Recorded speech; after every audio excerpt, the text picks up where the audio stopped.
Welcome back नाज़रीन। मतलब शाह साहब जो ॻाल्हियूं ॿुधियूं अज़हर शाह साहब सुठा आहे अॻवान उनजो चवणो त करप्शन जेका थी आहे ॿिया मामला थिया आहिनि बाक़ी जेके माण्हू इंसान उहिदनि ते रखिया आहिनि पोस्टुनि ते रखिया आहिनि उहो उन्हनि जी जेका नई वाइस चांसलर ईंदो आहे को बि उन पंहिंजी टीम जोड़ींदो आहे उन सिस्टम ईअं कोन थींदो आहे न। बुनियादी तौर ते ॻाल्हि इहा आहे त इंतिज़ामी उहिदा अलॻि आहिनि ऐं एकेडमिक उहिदा अलॻि आहिनि। सही। ऐं जेको वीसी साहिबु चयो उनजी तरदीद करणु खपे हाणे शाह साहिब खे त परवीन शाह डॉक्टर परवीन शाह कंहिं बि उस्ताद खे इंतिज़ामी उहिदो न ॾिनो आहे या पर्क्स न ॾिना आहिनि जेको पंहिंजो डॉक्टर नज़ीर मुग़ल इल्ज़ाम आयो उनजो को जवाबु न ॾिनई।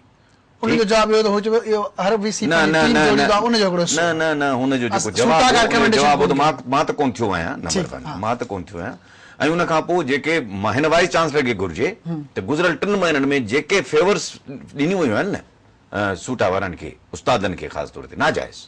जाइज़ त ठीकु आहे उहो जाइज़ प्रेस कॉन्फ्रेंस करे या प्रेस खे रिलीज़ जेके मामला थिया आहिनि उनखे डिक्लेयर कनि प्रेस खे रिलीज़ करणु खपनि उहे शयूं ऐं उन्हनि जो मौक़फ़ बि अचे पोइ वरी इन ॻाल्हि कंटिन्यू कयूं था। असांजी ॻाल्हि थी वाइस चांसलर सां सूटा जे सदर अज़हर शाह साहब सां हींअर सेवा जो मुलाज़िमनि जी तंज़ीम जो अॻुवान आहे गुलाम रसूल चांडियो साहब जे चांडियो साहब छा पिया सम्झो अॼु वीसी बि आयो तव्हांजे हिकिड़े ग्रुप सेवा जो त एहतिजाज में हुया ॿियो तव्हांजो जेको ग्रुप आहे उन वीसी खे वेलकम कयो आहे त छा पिया सम्झो त हाणे मामिलो किथे पहुचंदो? साईं तव्हांजी वॾी महिरबानी रऊफ़ साहब। हाणे बुनियादी जेको सुवाल आहे उहो नज़ीर मुग़ल जे अचण ऐं न अचण जो न आहे।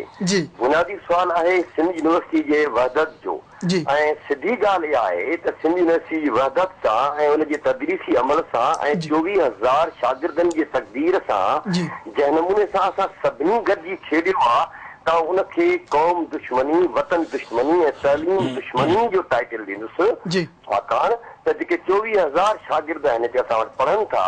उहे सभु जा सभु ग़रीबनि जा पुट आहिनि। असांखे लम्स में कोन थी एडमिशन मिले असांखे मेहरान यूनिवर्सिटी में एडमिशन ग़रीबनि खे कोन थी मिले वाहिद यूनिवर्सिटी आहे असां ग़रीबनि जी उनखे सिंध दुश्मन धुरियूं बर्बाद कीअं कनि असांजे ई हथां।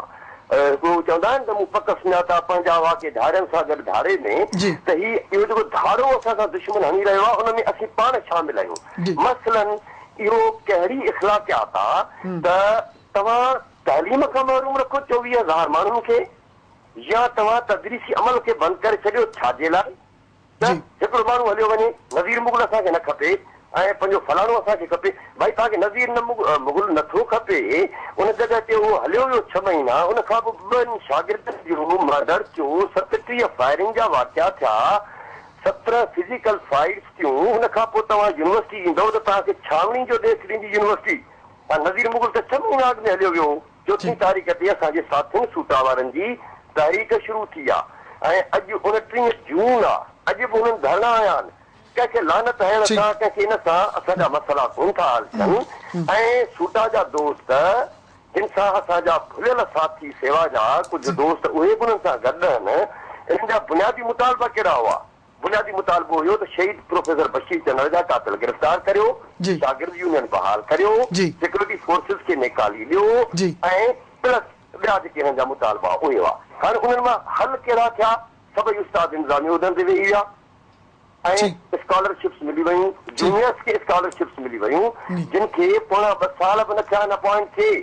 उन्हनि खे स्कॉलरशिप्स मिली वयूं ऐं सीनियर प्रोफेसर वेठा आहिनि जेके 5 सालनि खां PhD जे लाइ जेको इंतज़ार वेठा था कनि। तो असां हिकिड़ी मज़ाक बनाए छॾियो आहे सिंध यूनिवर्सिटी खे हिकिड़ी मस्करी हिते सभई हाणे लीडर थी विया आहियूं जेको थो बिगड़े उहो लीडर आहे ऐं असां तबाही करे रहिया आहियूं सिंधी क़ौम जी छाकाणि त सिंधी क़ौम जी वॾी अक्सरियत औलाद हिन जॻह ते थो पढ़े घर जो शागिर्द हिते थो पढ़े जेकंबा जो शागिर्द हिते थो पढ़े हिते हिकिड़ो कल्चर थो जनम वठे। असां जना यूनिवर्सिटी ठहिराए छॾी हाणे भाई यूनिवर्सिटी या क़ाइदे तहरीक यूनिवर्सिटी ठहिराइनि था गुरू ख़बर न आहे असांखे घणा पैसा मिलिया आहिनि। ऐं सिधी ॻाल्हि करण वारो माण्हू आहियां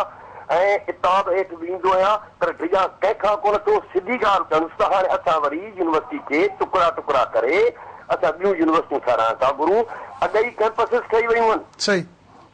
न न पर हाणे ॻाल्हि ॿुधो चांडियो साहिब तव्हां ॾाढी पॉज़िटिव ॻाल्हि कई आहे पर मूंखे हिकिड़ी ॻाल्हि ॿुधायो त तव्हां सां हिन अमल में सॼे अमल में केतिरो स्ट्रेंथ केतिरी आहे एम्प्लॉइज़ जी या उस्तादनि जी तव्हां ज़ाहिर पंहिंजी लॉबिंग करे चङो क्रॉस सेक्शन हथ कयो आहे जेको तव्हां सां गॾु आहे? साईं मुराई साहब अॼु तक़रीबन 350 उस्ताद मुबारक ॾियणा हुआ डॉक्टर नज़ीर मुग़ल साहब खे 600 खां वधीक एम्प्लॉइज़ हुआ ऐं अव्हां सां आऊं इहा ॻाल्हि एड कंदो हलां त 19 जून ते क़ौमी कॉन्फ्रेंस थी हुई क़ौमी कॉन्फ्रेंस में सिंध जी समूरी क़यादत शरीक थी हुई ऐं इत्तफ़ाक़ सां इहो वॾी अक्सरियत सां इहो फ़ैसिलो थियो हुयो त कहिड़ी बि हालतूं पैदा थी पवनि यूनिवर्सिटी अंदरि पर असांखे तदरीसी अमल बहाल रखिणो आहे ऐं अॼु बि मूंसां क़ौमी क़यादत जे मुख़्तलिफ़ पार्टियुनि जे मर्कज़ी अॻवाननि ॻाल्हायो आहे जिन इन शइ जी सख़्त लफ़्ज़नि में मज़म्मत कई आहे त अॼु छो पेपरनि जो बाइकाट थियो। चांडे साहब तव्हांखे महिनत करणी आहे ऐं तव्हां जहिड़नि दोस्तनि खे महिनत करणी आहे यूनिवर्सिटी जो तदरीसी अमल बहाल कयो यूनिवर्सिटी हिनखे आबाद कयो ऐं हिन में जेके बि कंदासीं मुबारक हुजे असांजी तरफ़ां मुस्तहक़ आहिनि ऐं जेको आहे ही मामले खे